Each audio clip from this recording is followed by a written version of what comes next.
My son emptied my savings and said I owed him. He panicked when I froze every account. The air inside a bank always feels the same. Cool, sterile, and smelling faintly of pine cleaner and old paper. It's a smell that usually makes me feel secure, a place where order rules over chaos. But on that Tuesday morning, standing at the counter with my handbag clutched tight to my chest, the air felt thin. Too thin to breathe. I watched the teller's face. She was a young woman no older than 25, with kind eyes that suddenly darted away from mine. She typed something on her keyboard, frowned, typed again, and then went still. The silence stretched between us, thick and heavy, louder than the low hum of the air conditioning or the distant murmur of other customers. "Mrs. Bennett?" she asked, her voice dropping to a hush that sent a prickle of ice down my spine. "Yes, dear," I answered, trying to keep my voice steady, though my hands had already begun to tremble. "Is there a problem with the withdrawal?" "I just need $200 for the grocery run." She hesitated, biting her lip. Then she turned the screen slightly away, as if protecting me from a physical blow. "Mom, I'm afraid I can't process that withdrawal. Your savings account shows a zero balance." The world tilted. I blinked, sure I had misheard. Zero. That's not possible. I have my retirement fund in there. I have the emergency money. It's over $60,000. The teller reached for a slip of paper on her desk and slid it across the marble counter toward me. It was a withdrawal slip dated yesterday. The amount was for the exact balance of the account down to the last cent. And there at the bottom was a signature I knew better than my own. Michael. My son. I touched the paper, my fingertip tracing the ink. It wasn't a forgery. It was his hand, confident and sweeping, the same hand I used to hold when we crossed the street. The same hand I had bandaged when he scraped his knees. I didn't authorize this. I whispered, the strength draining from my legs. "He is a joint signer on the account, ma'am," the teller said gently, her eyes full of pity. "Technically, he has full access." I stood there, a 68-year-old woman in a faded wool coat, feeling the ground crumble beneath me. $60,000, decades of scrubbing floors, skipping meals, and patching old clothes, gone. In one afternoon. My phone buzzed in my purse against my hip. I pulled it out with shaking fingers. A text message from Michael sat on the screen, glowing cruel and bright. "Don't freak out. You owed me anyway. I needed it for an investment. Catch you later." A cold wave rushed through me, more frigid than the bank's air conditioning. It wasn't a mistake. It wasn't an emergency. It was a theft. The son I had raised, the boy I had worshipped, had just stolen my life. And looking at that text, I realized the most terrifying truth of all: he didn't even feel sorry. I didn't know it then, standing there while the room spun, but this was only the beginning of the storm. To understand how a son can do that to his mother, you have to know how we got there. You have to understand the soil in which that weed of entitlement grew. I raised Michael alone. His father, my husband David, died of a sudden heart attack when Michael was only 6 years old. One minute, we were a family of 3, planning a weekend trip to the lake, and the next, I was a widow with a mountain of hospital debt and a grieving little boy who couldn't understand why Daddy wasn't coming home. I didn't have time to fall apart. I didn't have the luxury of depression. I had Michael. I worked double shifts for decades. By day, I was a cashier at the local grocery store, standing on swollen feet for 8 hours, smiling at customers while my back screamed in pain. By night, I cleaned downtown office buildings, emptying trash cans and scrubbing toilets until my hands were raw and smelled of bleach. I scraped every penny I could into that savings account. It was my fortress. It was the wall between us and homelessness. But for Michael, I made sure he never felt the lack. I never spent money on myself. No vacations, no new clothes. I wore the same winter coat for 12 years because Michael needed braces. I skipped lunch at work, drinking water to fill my stomach so that I could afford his football uniform. When he wanted the expensive sneakers to fit in with the popular kids, I worked an extra weekend to get them. I told myself a mother's job was to make her child's life easier. I told myself I was protecting him from the world's harshness. I remember one Christmas when he was 10. He wanted a specific video game console, something that cost more than my weekly paycheck. I ate oatmeal for dinner for a month to save up for it. When he opened it, his face lit up with pure joy, and he hugged me tight. "You're the best, Mom." That hug was my payment. That smile was my fuel. But looking back now, through the lens of betrayal, I see the mistake I made. I know the seed I planted. By shielding him from every struggle, by giving him everything he asked for, I didn't teach him gratitude. I taught him that I was a resource. I taught him that my needs were invisible. I taught him that I would always sacrifice myself for him, no questions asked. I thought I was being a good mother. I didn't realize I was training him to be a predator. I kept giving and he kept taking, and somewhere along the line, the gratitude stopped and the expectation began. But the real pain, the true erosion of our relationship, was still ahead of me. As Michael grew into a man, physically at least, the dynamic didn't shift. He didn't step up to help me carry the load. Instead, he simply added his own weight to my shoulders. By his mid-20s, Michael began treating my savings not as a safety net for my old age, but as family money, and in his mind, family meant him. He stopped asking. That was the first sign. In the beginning it was, "Mom, can I borrow $50 for gas?" But soon it became statements. "Mom, I need you to pay my car insurance this month. I'm short." He would say it casually, while eating the dinner I had cooked, not even looking up from his phone. One evening, I gently brought up the topic of budgeting. He was 28, working a decent job in sales, yet he was constantly broke. "Michael," I said, setting down my tea, "you know, I'm hoping to retire in a few years. I need to make sure my savings are secure. You really need to start building your own emergency fund." He laughed, a sharp, dismissive sound. "Retire? Mom, you're healthy. Besides, you saved all that money for what? You don't even go anywhere. You just sit in this house." His words struck me like a slap. "You don't even go anywhere." "I don't go anywhere because I'm saving Michael," I said softly. "Exactly," he countered, taking a bite of roast beef. "So it's just sitting there doing nothing. It's better if I use it now to get ahead, and then I'll take care of you later. That's how it works. I'll take care of you later." It was a beautiful lie, one he likely believed in the moment, but his actions told a different story. He started borrowing larger amounts with no intention of returning them. $1,000 for a security deposit on a new apartment that was nicer than mine. $500 for a weekend trip with friends. When I asked when he'd pay me back, he'd wave his hand. "Soon, Mom. Don't be so uptight." Any attempt I made to talk about boundaries was brushed aside as drama. Suppose I said no, he would sigh loudly, rolling his eyes like a teenager. "God, why do you have to make everything a fight? I'm your son." He used our bond as a weapon. He used my love as a debit card. And slowly, painfully, I began to feel less like his mother and more like an annoyance standing between him and his desires. I didn't know it then, but things were about to get worse. The passive entitlement was about to turn into active manipulation. When simple demands stopped working as effectively, Michael shifted tactics. He began to use emotional blackmail, twisting my own love against me until I felt dizzy with guilt. It started with small accusations. If I hesitated to transfer money, he would say, "You care more about that bank account than you do about your own son." "That's sad, Mom?" "That's not true, Michael." I would plead, desperate to prove him wrong. "I just have bills, too." "Yeah, but you're not struggling like I am," he'd shoot back. "I gave up opportunities to stay close to you, remember? I could have moved to New York. I stayed here for you." He was rewriting history. He had stayed because he had no money to move, not because of me. But he said it with such conviction that I began to doubt my own memory. Was I being selfish? Was I holding him back? He began to poison the water with our relatives. My sister, Linda, called me one afternoon. "Grace," she said, her voice sharp, "Michael tells me you're refusing to help him with his dental work. The poor boy is in pain, and you're sitting on a pile of cash. How can you be so stingy?" I was stunned. "Linda, he never asked me for dental work. He asked for money for a new sound system for his car." "That's not what he told me." Linda sniffed. "He says you're hoarding money while he suffers. You need to support him more. He's all you have." He was triangulating the family against me, pressuring me to be grateful. That he even visited me. Whenever I tried to stand firm, he pulled the ultimate card. He would bring up his father. "Dad wouldn't treat me like this," he would whisper, looking at the floor with feigned sadness. "If Dad were alive, he'd want me to be happy. He'd give me the money.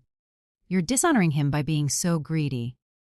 The emotional weight became heavier than the financial burden. I felt like I was walking through a fog, constantly apologizing for existing, continually paying for the crime of having saved money. I felt isolated. I felt crazy. And Michael knew exactly which buttons to press to keep me compliant. But the private manipulation wasn't enough for him. He needed to lock me in publicly.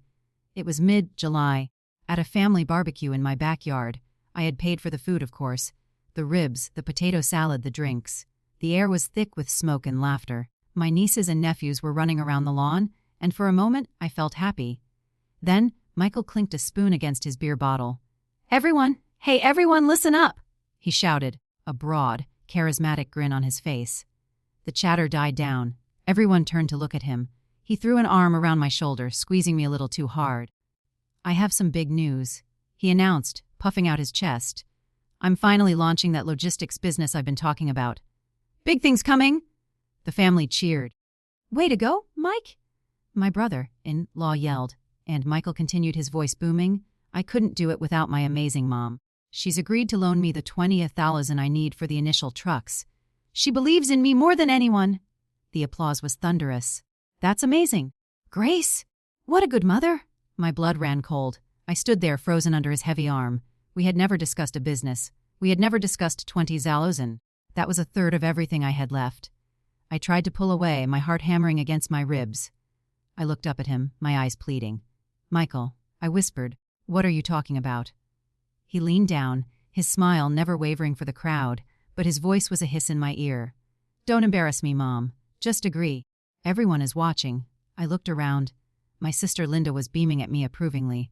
My neighbors were nodding. If I spoke up now and said, "No, he's lying," I would humiliate him. I would ruin the party. I would be the villain. "See?" Michael roared, tightening his grip. "My mom always comes through." I forced a weak smile, feeling sick to my stomach. I felt trapped in a cage built of social expectation and my son's ambition. I didn't write the check that night, but the expectation was set. The pressure was on, and I felt powerless. Looking back, that was the moment everything began to change. Because that night I didn't just feel used. I felt hunted. The week after the barbecue, I was on edge. Michael kept calling, asking when the transfer would happen. I kept stalling, saying I needed to move funds around. Then a piece of mail slipped through the cracks. Usually, Michael was vigilant about checking my mailbox when he visited, often, saving me the trip. But he had missed one. It was a letter from a credit card company I didn't use. It was addressed to me, but the account details were unfamiliar. I opened it, my hands shaking. It was a rejection letter for a credit limit increase on a card with a $15,000 balance. I called the number on the letter immediately. After navigating the security questions, the representative told me the account had been opened 6 months ago. The user? Michael Bennett. Authorized user. My heart sank. But that wasn't all.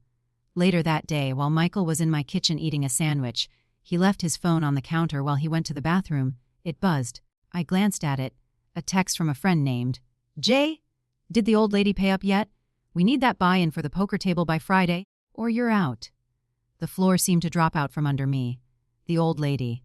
I walked out to his car, which was unlocked in the driveway. I don't know what possessed me. Maybe a mother's intuition screaming that danger was near. I opened the glove box. Inside, buried under napkins, was a notebook. I opened it. It was a list of debts, gambling sites, credit cards, and next to them, a column labeled Sources. My name was at the top. Next to it, he had written savings, the $60K, house equity, the $150K. He had listed my life savings as his startup capital. He wasn't starting a business. He was drowning in gambling debt, and he viewed me as his life raft. He has been planning to drain my accounts for months. Not out of need, but out of entitlement. I put the notebook back. I walked back into the house. I watched him come out of the bathroom, wiping his hands, looking at me with that same expectant smile. "So, Mom, about that transfer." The betrayal hit deep. He never intended to repay me. He planned to replace me. He didn't love me. He was waiting for me to be empty so he could discard the shell. That night, after he left, I sat alone at my kitchen table. The house was quiet. The refrigerator hummed. The clock ticked. I pulled out an old photo album. I opened it to a picture of Michael at age 4. He was holding a dandelion, offering it to me with wide, adoring eyes. I stared at that little boy's face and my heart broke. I cried. I cried for the baby he was. I cried for the husband I missed. I cried for the years of double shifts and swollen feet. I realized I had allowed Michael to erode my dignity one favor at a time. I had loved him too much to say no, and in doing so, I had helped create a monster who saw me as nothing more than a bank account. I looked around my modest kitchen. This was all I had. If he took my savings, I would be destitute. I would be working until the day I died. My hands shook as I realized I've been invisible to him. I closed the album. The snap of the cover sounded like a gunshot in the quiet room. "No more," I whispered to the empty air. I choose myself this time. I will not let him destroy the rest of my life. The tears dried on my cheeks. A cold, stern resolve formed in my chest. It wasn't anger. It was survival. Quietly, painfully, I decided enough is enough. The next morning, I didn't call Michael. I didn't text him. I got dressed in my best suit, the one I wore to funerals and weddings, and I went to the bank. But I was too late for the savings. That was the cold open. The moment I found out he had beaten me to the punch with the withdrawal slip. But I still had the checking account. I still had the house. I still had my pension deposits. After the shock at the teller's window, after the initial wave of panic, I didn't collapse. I asked to see the branch manager. I sat in his office, my face pale but my voice steady. I need to freeze everything, I said. I need to revoke all power of attorney. I need to change every password, every PIN, every security question. The manager, a kind man named Mr. Henderson, saw the devastation in my eyes. He helped me lock it all down. We added fraud alerts. We set up two-factor authentication that only came to my phone. I didn't stop there. I went to a legal aid clinic that afternoon. I showed them the text message. You owed me anyway. This is an admission of theft, the lawyer said. We can document this. I made photocopies of the withdrawal slip. I printed out the bank statements showing the years of small transfers he had guilted me into. I built a file. I opened a new private account at a completely different bank across town, one Michael didn't know existed. For 3 days I was a ghost. I ignored his calls. I ignored his texts. I was building a wall he could not climb. My confidence grew with every step. I wasn't just a victim anymore. I was a woman reclaiming her life. And then I waited. I knew he would come. And I knew he would be angry. He showed up on a Thursday evening.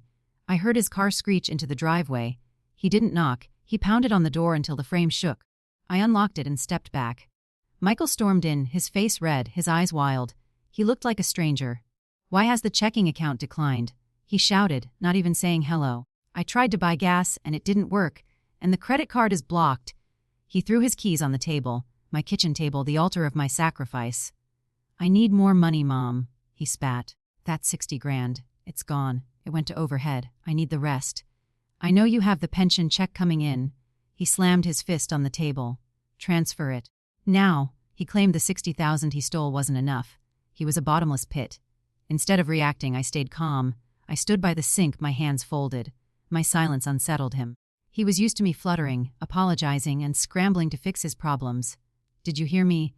He yelled, stepping closer, looming over me. I'm your son. You owe me that money for raising me. You owe me for Dad dying. There it was, the ultimate weapon. Inside, I felt a stillness. The fear was gone. I looked at him and realized I no longer saw my son. I saw a thief. I knew exactly what came next. I walked over to the table where he had thrown his keys. I picked up a manila envelope I had prepared. No, I said. The word hung in the air, simple and devastating. Michael froze. He blinked, as if I had spoken in a foreign language. What did you say? I said no. I repeated, my voice clear and unwavering. I'm not transferring anything, and you are not getting another cent. He erupted. You selfish old hag! You're useless! Are you going to let your son starve? You're a terrible mother! His words were poison, meant to kill my spirit. But my spirit was already armored. I calmly opened the envelope and laid the documents on the table. This, I said, pointing to the withdrawal slip copy, theft. This, I pointed to the text message printout, is your confession. And this, I laid down the bank confirmation, is proof that every account I own is frozen. You are removed from everything. He looked at the papers. His face went from red to white. You can't do that, he stammered. It's our money? It is my money, I corrected him. It is the money I scrubbed floors for. It is the money I spent on oatmeal. And you stole it? I'll sue you, he screamed, desperation creeping into his voice. Go ahead, I said softly. I have a lawyer, and I have the police report ready to file for the 60,000 you took. Unless you walk out that door right now and never ask me for money again. He panicked. The truth hit him like a physical blow. He had no access. He had no money. He had no control over me anymore. The ATM was closed. He looked at me, searching for the weakness, searching for the guilt. But he found only a mother who had finally learned to mother herself. He grabbed his keys, cursing under his breath, and fled the house. Without my savings to cushion his fall, Michael's life unraveled with terrifying speed. He had gambled away the 60,000 within days, trying to recoup his losses. Now, he had nothing. His landlord posted an eviction notice on his door 3 days later. I knew because the landlord called me, looking for him. I told him I couldn't help. Debt collectors started calling him daily. His logistics business, the cover for his gambling, collapsed because there was no capital. His car, the one I had helped him make payments on for years, got repossessed within 2 weeks. I saw it on a tow truck as it passed through town. The friends, like Jay, the ones who drank on his tab and played poker with my money, they disappeared the moment his card declined. He was stripped bare. The lifestyle he flaunted, the arrogance he wore like a suit of armor, it all collapsed because it never belonged to him. It was built on the foundation of my sacrifice, and I had pulled the foundation away. A month later, on a rainy Tuesday, Michael came back. He didn't bang on the door this time. He knocked softly. When I opened it, I barely recognized him. He was thinner, his clothes were wrinkled. He looked exhausted, defeated, and for the first time in 20 years, humble. "Mom," he whispered. I didn't let him in right away. I stood in the doorway, a gatekeeper to my own peace. "What do you want, Michael?" "Oh, I have nowhere to go," he choked out. Tears mixed with the rain on his face. "I'm sleeping on a friend's couch, but I have to leave tomorrow." I didn't know it would get this bad. He looked up at me, his eyes red. "I didn't think you'd actually do it. I thought that's all you had left. Taking care of me." I opened the door and let him step into the entryway, but no further. "I am your mother," I said gently, but with a firmness that was unbreakable. "I brought you into this world. I love you. But love is not an obligation to be robbed. And money is not love." He hung his head. "I messed up." "I know I messed up." "You didn't just mess up, Michael. You betrayed me. You looked at my life and decided it was yours to spend." I handed him a sandwich I had made. He took it with shaking hands. "I will feed you," I said. "If you are hungry, you can come here and eat. If you need someone to talk to, I will listen. But I will never, ever give you money again. Not a penny. You have to figure this out on your own." He looked at me, really looked at me, and saw the boundary. It wasn't a punishment. It was a reality. He ate the sandwich in silence, sitting on the porch steps. When he left, walking into the rain to catch a bus, he looked smaller. But he also looked like a man who was finally, for the first time, facing his own life. The silence in my house used to feel lonely. Now it feels like freedom. I began rebuilding my savings. It's a slow process. I won't ever get back the $60,000, but I am putting away a little each month. I found a financial advisor who treats me with respect, not as a piggy bank. I started attending community classes at the library. I joined a gardening club. I reconnected with old friends I had neglected because I was always too busy worrying about Michael. My home feels peaceful. It is no longer a place of anxiety, wondering when the next demand will come. I set boundaries with my nieces and nephews, too. I stick to them firmly. I rediscovered small joys.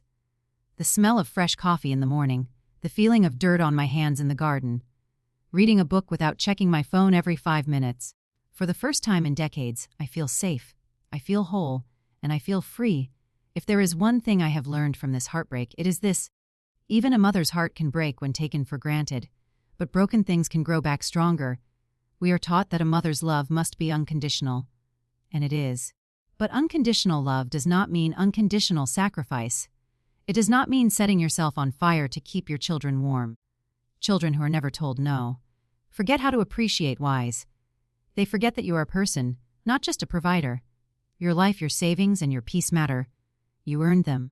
So, to all the mothers listening, protect your future. Protect your heart. And remember, sometimes the most loving thing you can do is close the ATM. You teach people how to treat you. And sometimes you must relearn how to treat yourself. This is Mama Grace signing off. Take care of your hearts.